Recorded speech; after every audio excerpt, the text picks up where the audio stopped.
Hey guys, good evening and welcome to Devbhoomi career point. आशा करता हूँ आप सभी लोग स्वस्थ होंगे, काफ़ी अच्छी आपकी स्टडी चल रही होगी और आने वाले आरओ प्रारंभिक परीक्षा के लिए आप बहुत जी तोड़ मेहनत में संलग्न होंगे। चलिए आपकी मैं थोड़ा हेल्प करता हूँ रीजनिंग के इस सेशन से। देखिए, रीजनिंग के जो ये टेस्ट सीरीज मैंने शुरू की है ये काफ़ी ज़्यादा हेल्पफुल है आपके आने वाले आरओ प्रारंभिक परीक्षा के लिए। साथ ही ग्रुप सी के हर पेपर में जहाँ पर 10 नंबर के रीजनिंग के प्रश्न पूछे जाते हैं उसके लिए ये रीजनिंग की टेस्ट सीरीज आपको बहुत ज़्यादा बेनिफिशियल रहेगी। आज का जो ये टेस्ट है इस टेस्ट में मैंने आज एलिमेंट्री मैथ के भी क्वेश्चन ऐड किए हुए हैं। यानी कि जो लॉजिकल अर्थमेटिक वाला पोर्शन है आपका 50 नंबर की आर में, यहीं से क्वेश्चन ऐसे ही क्वेश्चन आपके बनने वाले एग्जाम में। तो ऐसे क्वेश्चनों का भी रिवीजन हो जाएगा और बाकी जो सेशन आ रहे हैं रीजनिंग के उन सेशनों में आपको दोस्तों ग्रुप सी से संबंधित क्वेश्चन भी देखने को मिलेंगे और अन्य एग्जाम्स में जहां पर भी रीजनिंग के प्रश्न बनते हैं तो उसमें वो हेल्पफुल रहेगा। बाकी देखिए, आज से यानी कि 1 दिसंबर से आपके आने वाला जो एग्जाम है आरओ प्रारंभिक परीक्षा 17 दिसंबर को, उसके लिए जीएस की टेस्ट सीरीज शुरू हो चुकी है। इसमें आपको 10 जीएस के पेपर उपलब्ध कराए गए हैं और जो 10 जीएस के पेपर होंगे मैं फिर बता दूं, क्लियर बता दूं यहाँ पे, इसमें केवल और केवल जीएस का पोर्शन है, इसमें रीजनिंग नहीं है। ठीक है, केवल 100 नंबर के जीएस के पेपर रहेंगे, हर पेपर में 100 क्वेश्चन होंगे जो कि जीएस होगा। बाकी देखिए 10 पेपर इसमें आपको मिलेंगे और अभी तक भी आपने इनरोल नहीं किया है इस कोर्स में तो इस वीडियो के डिस्क्रिप्शन बॉक्स में लिंक है इस कोर्स का, आप लोग इनरोल कर सकते हैं। बाकी जो ये रीजनिंग की टेस्ट सीरीज है इसको फॉलो कीजिए और रीजनिंग के पोर्शन के लिए क्योंकि समय कम है, आप मैं इसको डिजाइन ही नहीं कर पाया कि समय बहुत कम है और काफी अभ्यर्थी बोल भी रहते पूरा पेपर नहीं मिल रहा। आपको जीएस का भी मैं उपलब्ध करवा पा रहा हूँ समय समय निकाल के, बहुत मुश्किल पड़ रहा था अभी। ठीक है, क्योंकि लेंदी पेपर है तो और रीजनिंग का जो पोर्शन है तैयार करने में 2-3 दिन लगता है, कोई आम बात नहीं है टेस्ट बनाना और कोई आसान काम नहीं है विद सॉल्यूशन।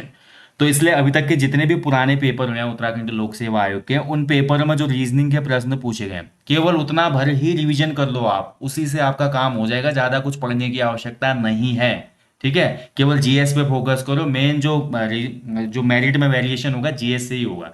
इसलिए टेस्ट इंपॉर्टेंट है, इनको लगाना है लगा लो। बाकी रीजनिंग के जितने पुराने पेपर हुए हैं लोक सेवा आयोग के जिसमें 50 का रीजनिंग पूछा था, अपर पीसीएस का पेपर है उसको आप देख लो, सी सेट वाले पेपर, बस उन्हीं से क्वेश्चन बनने हैं। ठीक है, बाकी ये टेस्ट सीरीज फॉलो करो जो रीजनिंग की हमारी चल रही है, इससे बहुत हेल्प आपको मिलने वाली है। तो चलिए शुरू करते हैं सेशन को, देखेंगे आज रीजनिंग का टेस्ट नंबर 6। बहुत ही अच्छे क्वेश्चन है आज। तो फर्स्ट क्वेश्चन देखिए आपके सामने स्क्रीन पे। ओके, थोड़ा इसको स्क्रीन को बड़ा कर देते हैं तब आपको साफ दिखाई देगा। तो चलिए फर्स्ट क्वेश्चन आपके सामने है स्क्रीन पे। क्वेश्चन है, देखिए एक्स की वैल्यू निकालनी है इस क्वेश्चन में। ठीक है, एक्स का मान होगा यदि, ठीक है, तो एक्स की वैल्यू निकालनी है, क्वेश्चन आपको दिया ही है देखिए।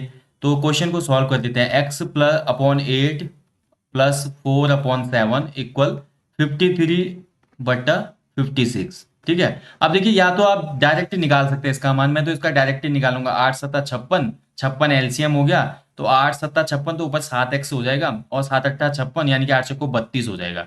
32 में क्या जोड़ेंगे, 53 हो जाएगा, यानी कि 21 जोड़ेंगे। अगर 7x बराबर 21 तो x बराबर 3 मेरा वैसे ही आ गया, लेकिन आपको मैं करके दिखा देता हूँ। तो 8 और 7 का जो एलसीएम होगा वो 56 हो जाएगा। ठीक है, 8 का भाग 56 में कितनी बार गया, 8 7 56, तो यहाँ हो जाएगा 7 बार गया तो 7x हो जाएगा ऊपर उसके। और ऐसे 7 का भाग 56 में कितनी बार गया तो 7 8 56, यानी कि 4 8 कितना हो जाएगा 32। ठीक है, एलसीएम का मतलब ये होता है नीचे वाले नंबर का जितनी बार भाग इसमें जाएगा ऊपर वाले को उसी से गुणा करते हैं। तो 7x अपॉन प्लस 32/56 इक्वल 53/56 हो जाएगा। तो 56 से देखिए, माफ कीजिए 56 है यहाँ पे, 56 से 56 कॉमन हो गया, कैंसिल हो गया। अब इक्वेशन बच गई हमारे पास केवल 7x प्लस 32 बराबर 53। ठीक है, तो 7x प्लस 32 उधर चले जाएगा, माइनस हो जाएगा, बराबर 7x बराबर 53 माइनस 32। 32 जब पक्षांतर होगा तो माइनस का हो जाएगा उस तरफ जाके। ठीक है, तो 7x बराबर कितना हो जाएगा, 53 में से अगर 32 घटा तो 21, तो x बराबर 21/7 यानी कि 3। ठीक है, 7 या 21, तो आंसर आ गया ऑप्शन सी 3। ठीक है, तो पहले क्वेश्चन का आंसर हो गया 3। तो x की वैल्यू कितनी हो जाएगी, यहाँ पे जो दिया x ये 3 हो जाएगा। तो ऐसे होता है ये वाला क्वेश्चन सॉल्व। ठीक है, चलिए आगे बढ़ेंगे, अगले क्वेश्चन की तरफ बढ़ेंगे।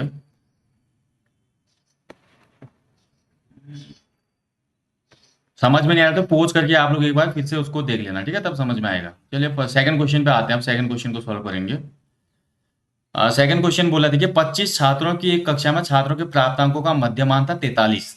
जांच करने के बाद पता चलता है कि दो गलतियां हुई हैं जिनको शुद्ध करने के पश्चात एक छात्र के 35 नंबर बढ़ते हैं और दूसरे के 10 कम हो जाते हैं। तो मध्यमान यानी कि मीडियन ज्ञात करना है यहाँ पे। तो देखिए सबसे पहले इसमें क्या करेंगे, 25 छात्र हैं, कितने छात्र हैं 25, 25 छात्रों का मध्यमान कितना है, तो 25 गुणा 43 कर लो आप, सबसे पहले मध्यमान निकाल लो। तो 25 दिया 75 की 5 हासिल 7, 25 को 100 7 107। तो मध्यमान की टोटल वैल्यूएशन कितनी आई है 1075, 25 छात्रों के 43 के हिसाब से 1075 नंबर थे। लेकिन जांच करने के बाद दो गलतियां मिलती हैं, जिसमें ये पता चलता है कि एक छात्र के 35 अंक बढ़े और दूसरे के 10 अंक कम हो गए। अब नया जो मध्यमान है वो निकालना है, तो क्वेश्चन के हिसाब से चलते हैं।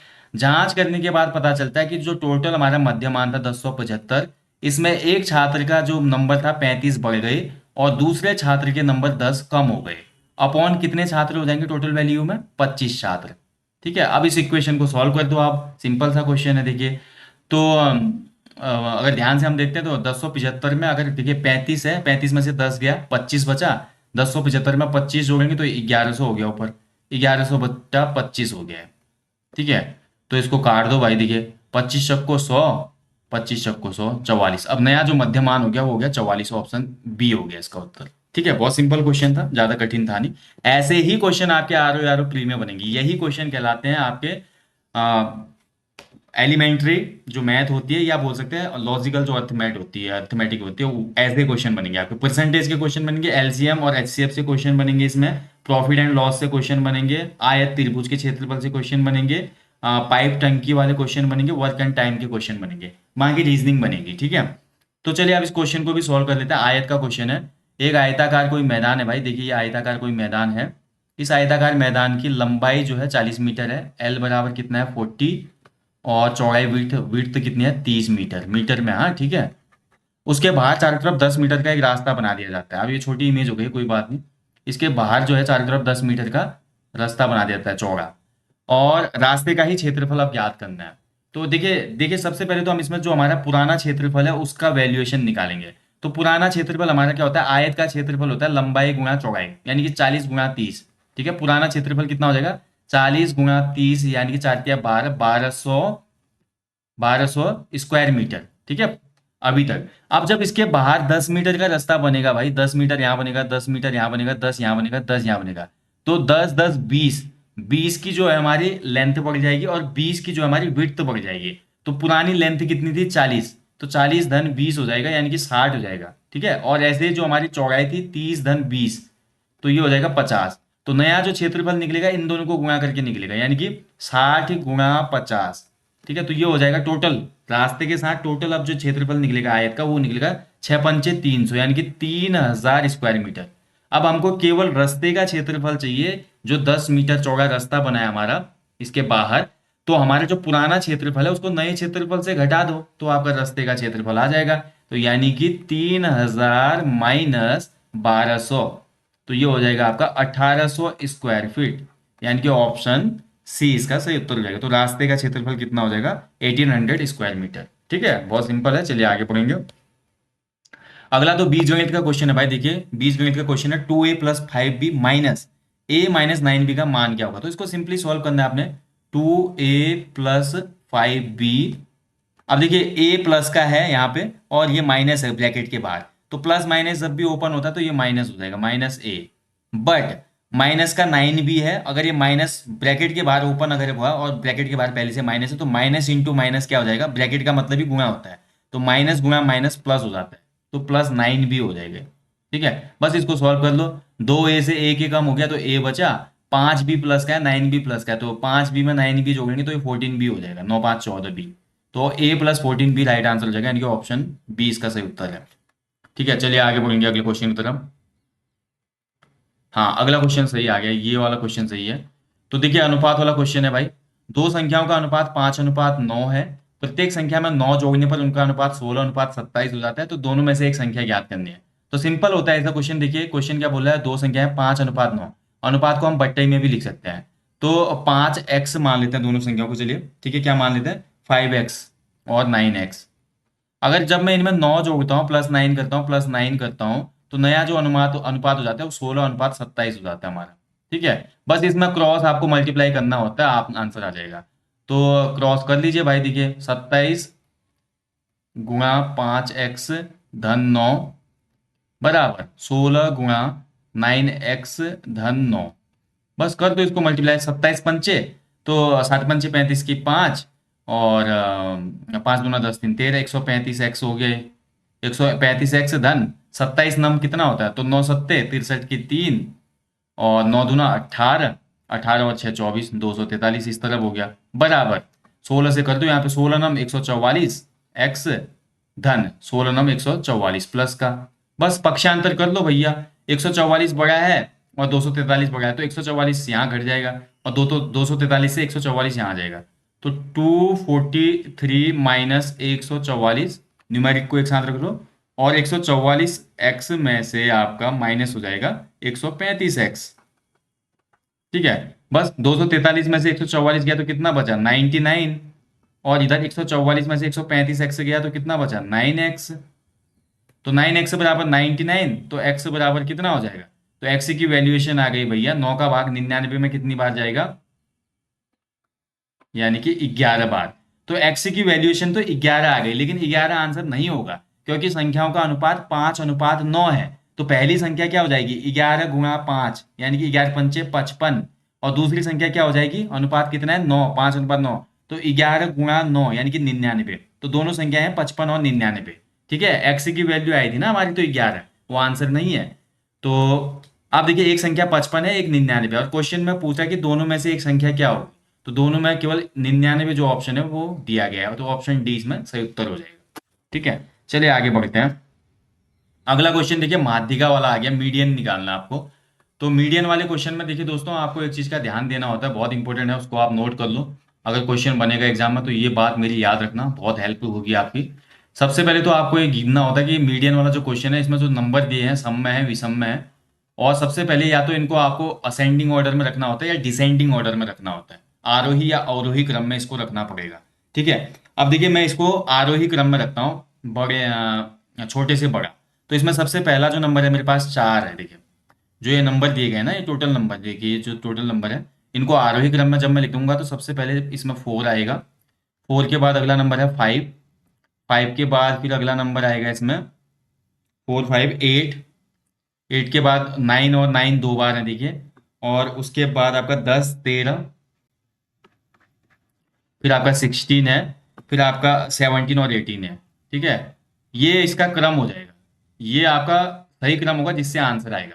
अब ये बोला है माध्यिका ज्ञात करना, तो इसके लिए एक फॉर्मूला होता है, इसकी जो माध्यिका का फॉर्मूला होता है वो होता है, देखिए n/2वां पद प्लस, इस सूत्र को याद रखना भाई, काम आएगा ये, n/2 धन 1 वां पद अपॉन 2, ये इसका फॉर्मूला है, इसको आपने अच्छे से याद रखना। ये बाहर से फिर ब्रैकेट लग जाएगा, यहाँ ब्रैकेट लग जाएगा। तो n मतलब जो होता है, n बराबर क्या होता है, n बराबर यहाँ पर कुल पदों की संख्या है, जो इस माध्यिका निकालने हमने, माध्यिका में कुल पदों की जो संख्या है वो n से हम व्यक्त करते हैं। ठीक है, तो कुल पदों की संख्या n तो जो है कुल पदों की संख्या, या n जो है क्रम जो हो जाएगा अभी जो हम निकालेंगे। अब देखिए nवां पद, यानी कि इसमें टोटल कितने पद हैं, 1 2 3 4 5 6 7 8 9 10, 10 पद दिए गए हैं। तो 10/2वां पद, 10/2वां पद प्लस 10/2 धन 1वां पद अपॉन 2। ठीक है, तो 10/2 यानी कि 5वां पद, 5वां पद प्लस 10 में 2 गया, फिर से 10 में 2 2 का भाग जाएगा, तो 5 और धन 1 है यहाँ पे, देखिए छठा पद, 5वां पद धन छठा पद अपॉन 2, ये उत्तर हो जाएगा।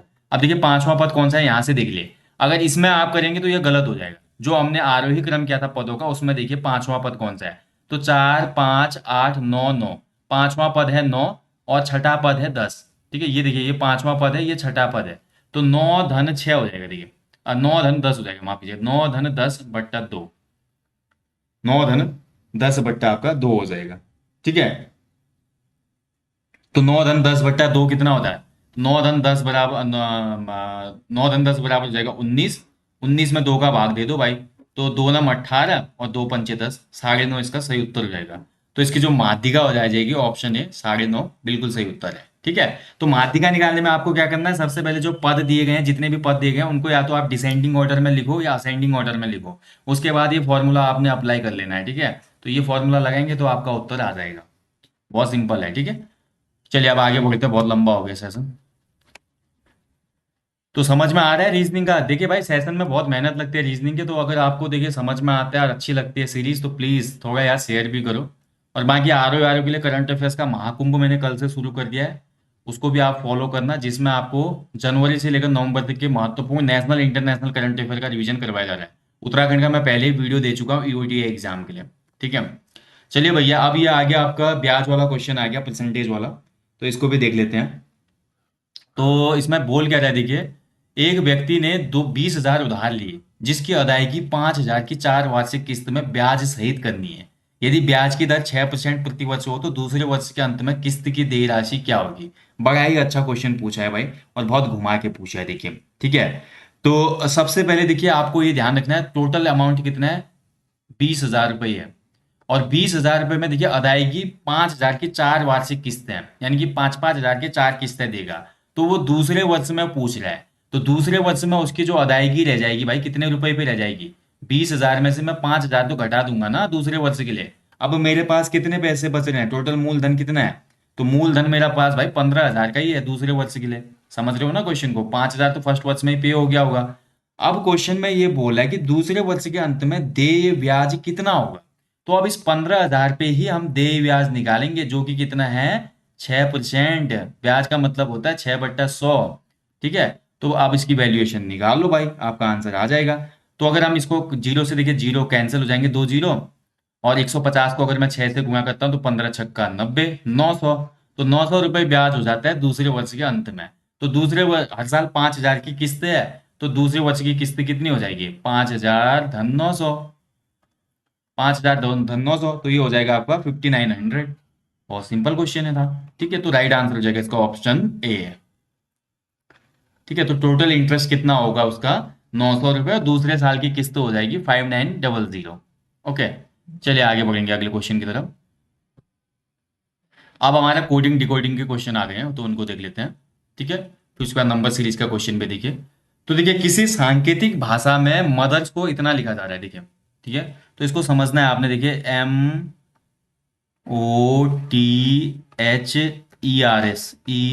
MOTHERS मदर्स को कितना लिख रहा है भाई? ये तभी समझ में आएगा, ऐसे एरो लगा लेने हैं आपने। HERS, मदर्स को लिख रहा है OMVZPU।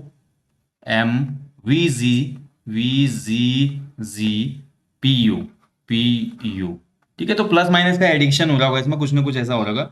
तो एम में क्या जोड़ा है कि ओ आ जाए, तो M+2 करते हैं तो ओ आ जाता है, MNO। ओ में क्या जोड़ू मैं? एम आ जाता है। तो एम ओ में से देखिए, अगर मैं -2 करता हूँ तो ओ आ जाएगा। ठीक है, +2 -2। ठीक है, उसके बाद देखिए आपका टी में अगर वी जोड़े, टी के बाद वी कैसे आ सकता है? तो टी में अगर देखिए +2 करते हैं तो वी आ जाएगा। एच से जी कैसे आएगा? तो एच से जी आएगा आपका -1 करके। ठीक है, अब अगली जो सीरीज आएगी, देखिए +2 यहाँ पे, तो प्लस यहाँ पे भी आना है, EFG +2। अब -2 आना चाहिए ऊपर के हिसाब से। आर से पी आएगा तो आपका -2 करके आएगा। ठीक है, और एस के बाद यू आएगा तो +2 करके आएगा। तो ये वाली सीरीज आपको सेम अप्लाई कर देनी है इसमें भी, ब्रॉड में भी। ब्रॉड में भी देखिए आपका कितने लेटर हैं? एक, एक, दो, तीन, चार, पाँच, छः, सात। एक, दो, तीन, चार, पाँच, छः, सात। तो बी में सबसे पहले +2 करेंगे। बी में अगर मैं +2 करता हूँ, तो BCD पहला पद बन जाएगा मेरा डी। ठीक है, उसके बाद आर से मैं 2 घटा दूंगा। अगर मैं आर से 2 घटाता तो हमारा PQR, तो यानी कि पी हो जाएगा। ओ में फिर मैं क्या करूंगा? +2 जोड़ूंगा। तो ओ में अगर मैं +2 जोड़ता हूँ, तो ये कितना हो जाएगा मेरे पास? ओ में अगर +2 जोड़ेंगे, तो ये होना चाहिए हमारे पास OPQ। ठीक है, DPQ। तो DPQ है किसी ऑप्शन में? 2 ऑप्शन में है भाई, 2 तो डिलीट हो गए, देखिए ये 2 तो डिलीट हो गए, अब 2 में है DPQ। अगला पद निकालते हैं। अब यू में देखिए, बीच वाले पद में केवल -1 कर रहा है। यू में से मैं अगर -1 करता हूं भाई, तो मेरे पास क्या बचता है? टी। ठीक है, अब DPQT ये दोनों पदों में भाई अभी भी डिलीट नहीं हो रहा है। अब जी में से मैं करूंगा +2, तो जी में अगर +2 किया, इसी के हिसाब से देखिए, पांचवें पद में क्या कर पांचवें पद में +2 कर रहा हूँ। तो जी में +2 करते हैं तो ये हो जाता है GHI। ठीक है, DPQTI अभी भी नहीं हो रहा भाई, देखिए अभी भी पद आ ही रहे हैं। अब एच में देखिए -2 घटा दूंगा मैं। एच से अगर -2 जाएगा तो एफ हो जाएगा मेरे पास, अब आ गया भाई। ठीक है, तो ये वाला भी डिलीट हो गया, ऑप्शन सी सही उत्तर है। तो DPQTIFV हो रहा है इसमें। सीरीज में क्या हो रहा है देखिए, पहले वाले लेटर से वो -2 कर रहा है, सेकंड से पहले वाले में +2 कर रहा है लेटर में, सेकंड में -2, थर्ड में +2, बीच वाले में -1, फिर सेम चीज वो दोहरा रहा है अगले के 3 लेटरों में, ठीक है, जो ऊपर किया था। तो बहुत एक बोल सकते हैं कि कॉम्प्लिकेटेड क्वेश्चन थे। अगला क्वेश्चन देखिए, आपको एक नंबर सीरीज दी गई है, नंबर सीरीज को आपने सॉल्व करना है। तो नंबर सीरीज है, मैं लिख लेता हूँ। 2 है, 9 है, 25 है, इसके बाद 82 है 82, और 335 है। और अब उसके बाद अगला पद हमने ज्ञात करना है। तो देखना पड़ेगा सीरीज में हमारा हो क्या रहा है। अगर सीरीज में जो चीज़ हो रही है वो समझ में आ जाएगा तो काम बन जाएगा भाई हमारा। 2 से 9 हो रहा है, तो 2 से 9 कैसे हो सकता है, एक ही कंडीशन है। +7 हम जब करेंगे, 9 7 2 9, 9 से अगर 25 करना है तो हमने कितना जोड़ना पड़ेगा, तो 9 7 16, ठीक है, 9 7 16, और 16 और 9 25, ठीक है। आप देखिए 16 और 25 कितना होता है, 16 और 25 कितना होता है आपका, 16 और 25, और 9 16 9 25 25, अच्छा टोटल को जोड़ दे रहा है फिर वो, देखिए। अच्छा अब समझ में आया, देखिए। अब वो क्या कर रहा है देखिए, 7 2 9, 9 और 16 25, 25 और 25 50, और 2 52, ठीक है, यानी कि 57। 25 और 16 और 57, ठीक है, 57 जोड़ रहा है, फिर 82 हो रहा है। एक बार करके देख लेते हैं। अब 82 में कितना जोड़ेंगे, 335 हो रहा है, तो 82 में हमको जोड़ना पड़ेगा 253, 253, ठीक है, 335 बनाने के लिए। अब 335 में कितना जोड़ें कि इतना आएगा, तो लॉजिक समझना है इसका। 7 दूना 14 और 2 16, ठीक है, 2 और 7 9, 7 2 9, 9 7 16, 7 और 2 9, और इस 9 में अगर हम 7 जोड़ते हैं तो 16 होता है, और इसी 16 को 9 में जोड़ रहा है, यानी कि 25 हो रहा है, ठीक है। आप देखिए हमारे पास 16 9 25, और 7 32, और 2 34, 34 और 34 और 25 नहीं, 32 और 25 जोड़ेंगे तो 57, ठीक है, सही है। टोटल नंबरों को ये जोड़ दे रहा है भैया। अब इसमें ऐसा होगा, 253 में 57 जोड़ा हमने, कितना हो गया, 253, या 35 यहाँ से माइनस करके देखें। 7 दूना 14, धन 2 16, 16 या 48, 48 और 9 57, 57 और 4 बार हम करेंगे तो 57 कितना हो जाता है, 57 × 4, 7 चक्को 28 की 8, और 4 पंचे 20, और 2 22, ठीक है। और यहाँ पे कितना जुड़ेगा, 228 में ये जुड़ेगा आपका 57 16। चलिए, इसमें थोड़ा कन्फ्यूजन है, अभी आंसर आप लोग एक बार इसका निकाल के बताइएगा कमेंट बॉक्स में। मुझे भी थोड़ा कन्फ्यूजन मुझे भी हो रहा है इसमें। राइट आंसर है इसका 1682, ऑप्शन सी इसका सही उत्तर है, 1682, ठीक है। थोड़ा क्वेश्चन कभी कभी घूम जाता है, टाइम देने पे तो बन जाएगा, लेकिन टाइम ज़्यादा वेस्ट करना नहीं है इस पर, आप लोग बताइएगा, ठीक है। लॉजिक तो यही लग रहा है, 7 2 9, 9 7 16, 16 9 25, और उसके बाद 16 7 कितना होता है, 23, 23 9 32, 32 और 25 जोड़ेंगे तो 57, ठीक है, फिर 57 25, इन सबको आपस में जोड़ के आगे बढ़ा, आप लोग एक बार करके देखिएगा, ठीक है। चलिए लास्ट क्वेश्चन है, देखिए। इनमें से असंगत विकल्प को छांटना है आपने, एक इनमें से असंगत है, ठीक है। तो सबसे पहले देखिए, सबसे पहला समूह देख लेते हैं, 20 16 और 18, 20 16 18, इसमें क्या लॉजिक लग रहा है देखिए आपका, 20 में से अगर -4 करूं मैं तो कितना होता है, -4 16 हो जाता है, और 16 में +2 करूं तो 18 हो जाता है, ठीक है। अगर ऐसे 18 14 और 16 को देखते हैं, तो 18 में से अगर मैं -4 करता हूं तो 14 होता है, 14 में अगर मैं +2 करता हूं तो 16 होता है, यानी कि ए और बी अनुसरण कर रहे हैं भाई। अब सी वाले ऑप्शन को देख लो, ठीक है, 16 और 12 और 14, तो 16 में से देखिए अगर -4 किया जाए तो 12 आता है, और 12 में अगर +2 जोड़ा जाए तो 14 आता है, तो ये भी अनुसरण कर रहा है। लास्ट वाले ऑप्शन में आ जाते हैं, तो 14 और 11 हो जाएगा, ये वैसे गलत हो गया, तो ऑप्शन डी सही उत्तर है, ठीक है। तो ये असंगत है, बाकी तीनों में सेम चीजें हो रही हैं फॉलो, बट डी में फॉलो नहीं हो रहा। और वैसे भी देखिए एक लॉजिक और है, ए बी सी तीनों ऑप्शन में जो पद हैं वो सम है, ए बी सी में तीनों में जो पद हैं सभी सम हैं, यानी कि इवन नंबर हैं, जबकि डी वाले ऑप्शन में ऑड नंबर भी हैं, ठीक है। तो ये है भैया, आप इसी से भी कनेक्ट कर सकते हो। तो दोस्तों, ये था आज रीजनिंग का टेस्ट नंबर 6। ये क्वेश्चन जो है नंबर सीरीज वाला, अगर इसका सॉल्यूशन आप दे पाए तो कमेंट बॉक्स में जरूर दीजिएगा, नहीं तो नेक्स्ट सेशन में मैं इसको इंक्लूड कर दूंगा। और ऐसा ही आपके और ऐसे ही क्वेश्चन और ऐसा ही पैटर्न आपको आर प्री एग्जाम में भी देखने को मिलेगा। लगभग इसी स्तर के क्वेश्चन उसमें बनेंगे, मैथमेटिक्स के जो क्वेश्चन बनेंगे। बाकी रीजनिंग के क्वेश्चन सही में होंगे, कोडिंग डिकोडिंग होगा उसमें, त्रिभुज आयत काउंटिंग करने वाला होगा, ब्लड रिलेशन के क्वेश्चन होंगे, घड़ी कैलेंडर वाले क्वेश्चन होंगे, और कुछ इस प्रकार के क्वेश्चन होंगे। ठीक है, तो इसी हिसाब से आप लोगों को अपनी प्रिपरेशन करनी है। चलिए, बाकी मैं यहीं पे सेशन को समाप्त करता हूँ। जल्दी मिलूंगा मैं नेक्स्ट सेशन में आप लोगों को। तब तक आप लोग अच्छे से अपनी स्टडी करें, और ये रीजनिंग की टेस्ट सीरीज आपको कैसी लग रही है इसका भी आप फीडबैक जरूर दें। So thank you for watching. जय हिंद, जय देवभूमि।